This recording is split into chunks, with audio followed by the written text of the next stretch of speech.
Le schiste est la roche sédimentaire la plus répandue sur la planète. Certains schistes contiennent du méthane piégé dans leurs fissures.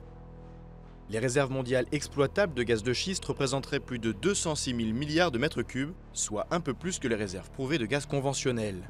Près de la moitié se trouve en Asie et en Amérique du Nord. À la différence des réserves conventionnelles, la roche est ici à la fois source et réservoir. Il est donc impossible de pomper comme dans les poches de gaz naturel. Les quantités de gaz de schiste par mètre cube de roche sont très faibles et son extraction est techniquement complexe. La fracturation hydraulique reste la seule technique éprouvée. Avec un derrick, on perce d'abord en profondeur pour atteindre la couche des schistes. Le forage se poursuit horizontalement, souvent sur plusieurs kilomètres.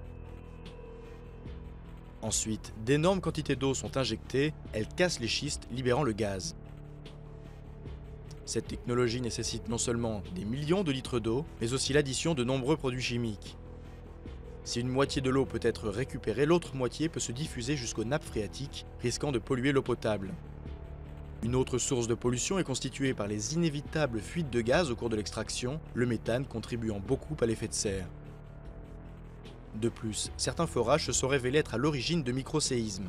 De ce fait, l'exploitation des gaz de schiste est très controversée. Et si elle s'est d'abord développée aux États-Unis et au Canada, la prospection prend son essor en Chine, Australie et aussi en Europe.